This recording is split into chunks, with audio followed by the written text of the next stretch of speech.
अशोक सिंह जी, एक आज बहुत बड़ा एनकाउंटर हुआ है बीती रात। क्या है पूरा मामला और आपके परिवार से वो कैसे जुड़ा हुआ हुआ एनकाउंटर? हाँ, हमको भी टीवी चैनलों के माध्यम से, आप लोगों के माध्यम से जानकारी हुई है कि अनुज कन्नौजिया जो 2.5 लाख का इनामी था और मेरे भाई अजय प्रकाश सिंह उर्फ मन्ना सिंह के हत्याकांड और उसमें चश्मदीद गवाह रहे राम सिंह मौर्य और सुरक्षा में लगाए गए सिपाही सतीश कुमार हत्याकांड के दोनों हत्याकांडों को कारित कराने में इसका संपूर्ण योगदान रहा। और यह मुख्तार अंसारी का खास शूटर था। मुख्तार अंसारी के कहने पर साजिश करके इन लोगों ने हत्याकांड करवाया था। ये कितना हार्डकोर क्रिमिनल था? 26-27 मुकदमे इस पे हैं, कई हत्याओं के हैं। यह बड़ा अपराधी था और वसूली भी करता था। और मुख्तार अंसारी ने ऐसे कई गुर्गों को पाल रखा था जो उसमें इसका सबसे करीबी फिलहाल का यह गुर्गा रहा है। इसने सचुई गांव के रहने वाले जमींदार रहे हैं लोग, गुड्डा सिंह हैं, उनकी हत्या करवाया। उनके भतीजे की हत्या स्वयं किया। तो ऐसे ऐसे तमाम अपराध इसने किए हैं। इसका मुख्तार अंसारी का कितना बड़ा रिलेशन था और ये कितना पूर्वांचल के लिए कितना खौफ पैदा करने वाला ये ये था, अपराधी था?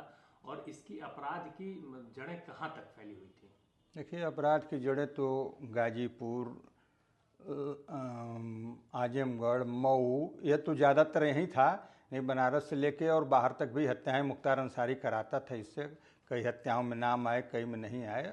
और इसकी जो अपराध की कितना बड़ा अपराधी था ये इनाम से ही साबित हो जाता है। 2.5 लाख का इनाम बहुत बड़ा इनाम होता है कि 2.5 लाख का इनाम अगर प्रशासन ने इस पर रखा है तो यह समाज के लिए, सरकार के लिए, पुलिस प्रशासन के लिए खतरा था। इस नाते इस पर इतना बड़ा इनाम रखा गया था। अचानक इसके ऊपर 2.5 लाख की घोषणा की गई और उसके 24 घंटे के अंदर इससे मुठभेड़ भी हो जाता है। किस नज़र से इसे आप देखते हैं? देखिए, अचानक नहीं हुई। 50,000 पहले इनाम हुआ, फिर 1 लाख हुआ। एक प्रक्रिया होती है, धीरे धीरे बढ़ती है। 1,50,000 तक जिला प्रशासन करता है, 1 लाख तक डीआईजी साहब करते हैं, उसके ऊपर जो है एडीजी साहब करते हैं, उसके ऊपर जाता है डीजीपी साहब करते हैं। तो लास्ट डीजीपी साहब के यहाँ से 2.5 लाख हुआ है। ऐसा नहीं कि एक ही बार 2.5 लाख हो गए इनका, धीरे धीरे इनाम बढ़ते बढ़ते हुआ है इनाम इस पर।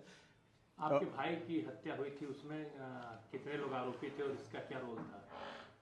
देखिए, आरोपी तो कई लोग थे। उसमें आपको बता दें कि दोनों हत्याकांडों में अब तक 9 लोग पुलिस इनकाउंटर में, मुठभेड़ में मार दिए गए।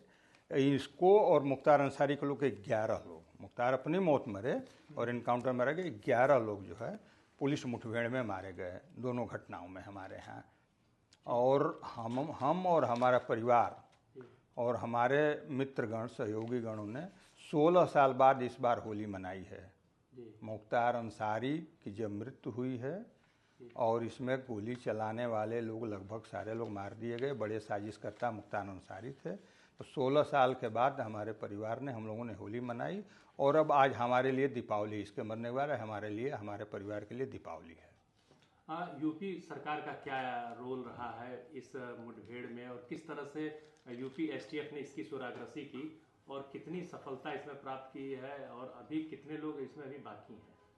देखिए, जब से 2017 के बाद भारतीय जनता पार्टी की सरकार बनी और पूज्य योगी जी मुख्यमंत्री हुए, तब से लगातार अपराध और अपराधियों के खिलाफ, भ्रष्टाचार, भ्रष्टाचारियों के खिलाफ लगातार कार्रवाइयाँ होती रही हैं।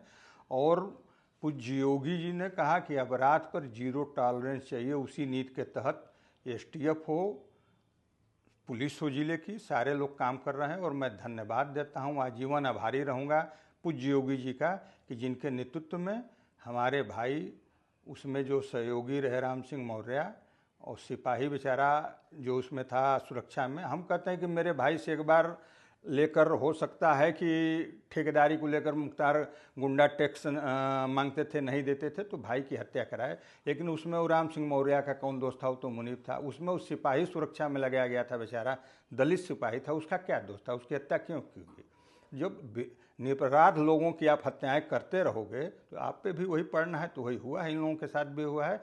और इसके लिए यूपी एसटीएफ को, और देखिए मुठभेड़ हुई है, आप भी पता कर लीजिएगा। जो उसमें STF CO हैं DK शाही जी, धर्मेश कुमार शाही जी, उनके बाएं कंधे में गोली लगी हुई है, न्यूज़ में भी दिखा रहा था। तो ये वास्तव में मुठभेड़ हुई है। ऐसा नहीं है कि पुलिस को पकड़ के करना रहता। पुलिस वहाँ से लाती, यूपी पुलिस लाती या यूपी STF लाती तो उत्तर प्रदेश में करती, न कि जाके झारखंड में करती जहाँ वह था। तो वहाँ मुठभेड़ हुई है, ये वास्तविक मुठभेड़ नहीं है।